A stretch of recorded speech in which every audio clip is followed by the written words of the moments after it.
Bonjour à toutes et à tous et bienvenue dans ce petit challenge de l'automne. Donc comme souvent pendant les vacances, je vous propose un petit défi à réaliser ou non, hein, tout est toujours bien évidemment facultatif.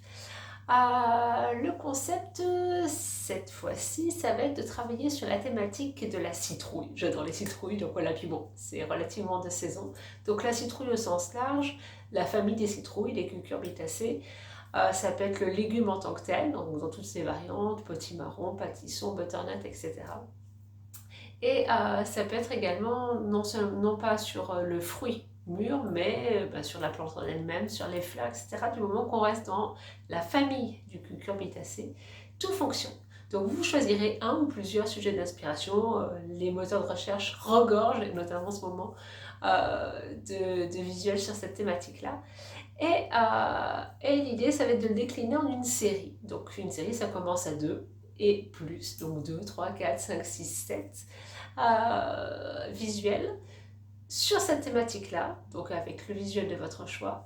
La technique sera complètement libre, donc quand je dis la technique, ça peut également être les techniques. Toutes les réalisations de la série ne seront pas forcément réalisées avec la même technique, ça peut être également, comme souvent, un mélange de techniques si vous le souhaitez. La contrainte, entre guillemets, de cet exercice-là, c'est que ça va être de réaliser votre visuel, vos visuels, à la manière d'eux. Donc pour ça, je vous ai sélectionné 7 artistes différents, avec des styles assez distinctifs, des styles, des techniques, ou en tout cas des palettes de couleurs, etc., assez différents. Je vous fournirai en pièce jointe avec le lien pour cette vidéo des quelques œuvres d'art de chacun et chacune de ces artistes. L'idée, bien évidemment, c'est pas de copier le style, mais de vous en inspirer pour réaliser vos visuels. Donc, c'est l'idée de série, je vous le disais tout à l'heure, c'est que si vous en réalisez deux, ce soit inspiré de deux artistes différents. Et bien évidemment, moi je vous propose une liste, rien ne vous empêche de piocher dans des artistes que vous aimez, que vous appréciez. La seule véritable contrainte, c'est si vous choisissez vos propres artistes, d'avoir des artistes assez différents les uns des autres pour que, idéalement, d'un seul coup d'œil, on puisse comprendre de qui vous vous êtes inspiré. Donc quand je dis inspiration, c'est pas forcément garder tous les éléments de l'artiste en question, ça peut être sa palette de couleurs, ça peut être son style graphique, ça peut être son sens de la composition, ça peut être la manière dont il ou elle peint, il ou elle dessine, il ou elle met en couleur. Bref, l'idée c'est de s'inspirer des grandes spécificités de cet artiste pour faire votre composition à votre tour. Vous allez voir, je ne vous ai pas choisi des artistes extrêmement complexes, en tout cas dans l'idée de saisir leur style.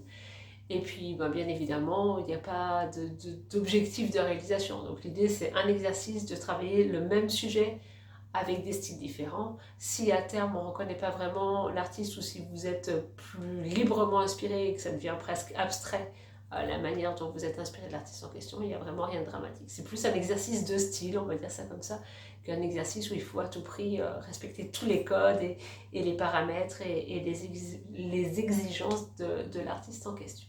Donc petite liste d'artistes et puis après je reviens sur 2-3 points. Comme ça, j'espère que j'aurai été suffisamment claire. Donc les artistes, je vous propose Roy Lichtenstein. Déjà rien qu'à prononcer, c'est intéressant. Tous les noms seront notés également dans le petit mail que je vais vous envoyer. Roy Lichtenstein qui donc, est issu du mouvement du pop art et qui s'inspire beaucoup de la bande dessinée, donc avec des visuels travaillés beaucoup en aplat de couleurs, d'autres zones qui sont travaillées avec une technique un peu pointillée. Pour ça, le coton-tige, à tout hasard, peut être une option. Et surtout avec l'idée d'un tracé d'un dessin qui est très cerné, donc avec un tracé noir qui marque le contour de ce dessin-là. Donc vraiment esthétique, on va dire, bande dessinée, avec un plat de couleurs et cerne noire. Numéro 2, je vous propose Keith Haring, navré pour la prononciation si je suis un petit peu de travers. Donc Keith Haring, c'est cet artiste qui réalise des personnages avec des silhouettes très très simplifiées, synthétisées. Quand vous allez voir les visuels, même si le nom vous ne l'identifiez pas, vous identifierez rapidement l'artiste. Donc là pareil, un univers très coloré, toujours l'idée de ce cerne, et des personnages qui sont très souvent en mouvement. Donc thématique de la citrouille, rien n'empêche de mettre autre chose qu'une citrouille dans votre composition, bien évidemment. Il y a la citrouille, le cucurbitacé, et puis tous les éléments de votre choix. On n'est pas obligé de s'arrêter à une nature morte, ça peut être une composition un petit peu plus complexe si vous le souhaitez. Donc voilà, Kisaring. Ensuite, il y a Yui Kusama, donc une artiste japonaise dont la spécialité c'est de travailler avec un réseau de petits points. Vous verrez que je ne l'ai pas choisi complètement par hasard parce que dans toutes ses productions, il y a notamment un travail autour de la citrouille. Donc petit clin d'œil, à vous de voir si vous souhaitez vous en emparer ou pas. Ensuite, Jen Stark, qui est une artiste nord-américaine, si mes souvenirs sont bons, qui travaille des installations et il y a une idée d'un petit peu de dégoulinure avec des effets noir-blanc et des travaux sur les couleurs de l'arc-en-ciel. Donc on va retrouver ces idées de dégoulinure travaillées soit en une alternance noir-blanc plus en valeur, donc soit un travail autour de la couleur avec des dégradés un petit peu arc-en-ciel. Donc encore une fois, est-ce que c'est votre cucurbitacé qui va prendre ces couleurs-là ou est-ce qu'il n'y a pas possibilité de s'inspirer de cet artiste pour réaliser un fond? Parce que quand on a un sujet, on a souvent un fond alentour. Donc peut-être une option comme ça, vous inspirer de son travail pour réaliser l'arrière-plan. Sur ma liste, nous avons Van Gogh, donc je ne m'attends pas à un travail nécessairement à la peinture à l'huile, mais avec sa petite spécificité d'avoir une multitude de touches qui suggèrent un mouvement, etc. sur les gammes de couleurs, donc pour une zone, pas une seule couleur, mais une succession de couleurs proches qui se jouxtent, qui se juxtaposent, qui se mélangent, qui créent un petit effet optique.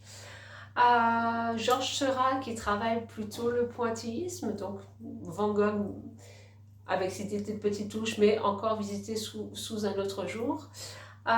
Gustav Klimt qui, alors lui je pense que la plupart d'entre vous le connaissent, du coup avec l'usage peut-être suggéré de la peinture dorée, mais en tout cas avec un travail de graphisme aussi alentour et puis un univers assez particulier.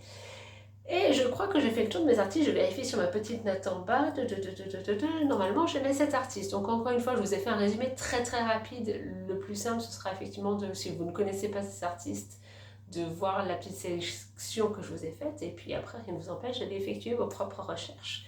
Voilà, quoi qu'il en soit, je l'ai évoqué en passant, en parlant de certains et certaines des artistes, mais il n'y a pas du tout d'obligation de copier tout le style ou d'avoir une composition 100% inspirée de l'artiste. Peut-être de piocher des éléments de leur univers, alors que ce soit d'un point de vue technique, d'un point de vue couleur. Je pense à Klimt avec le doré, d'un point de vue composition, d'un point de vue touche picturale. Bref, encore une fois, tout est possible par rapport à ça. L'idée, c'est voilà, de piocher dans l'univers de ces artistes pour agrémenter vos différentes compositions à partir de tout ça. Ça, ce sont les contraintes plus ou moins techniques. Après, vous l'aurez compris, c'est l'idée d'un travail de série. Donc si on parle de série, il faut qu'il y ait quand même quelque chose qui relie vos productions les unes aux autres. Donc il n'y a pas besoin de chercher pendant des heures des critères très très poussés. Ça peut tout simplement être le format qui sera le même sur chacune de vos compositions.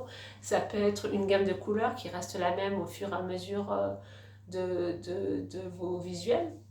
Ça peut être une technique qui va lier l'ensemble, ça peut être, on parle de cucurbitacé, ça peut être une composition qui est similaire ou un élément qui va revenir d'une composition à l'autre. Donc ça peut être la citrouille en elle-même, mais ça peut être un autre élément petit clin d'œil. Bref, tout est possible du moment qu'il y a quelque chose qui va lier l'ensemble de vos compositions. Et je vous rappelle qu'ensemble, l'idée c'est qu'il y en ait 2 minimum.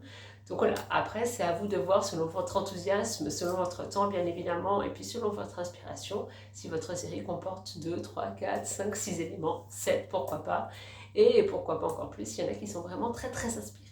Donc voilà, encore une fois, c'est juste un petit défi, il n'y a absolument pas d'objectif autre que vous amuser, découvrir peut-être 2-3 choses, et puis vous essayer à 2-3 choses également. Ceux et celles qui auront essayé, tenté un truc, même si ce n'est pas forcément abouti, je serai bien évidemment ravie de les voir quand on se retrouvera à la rentrée des vacances de la Toussaint. D'ici là, je vous souhaite de passer une très très bonne semaine et je vous dis à très vite.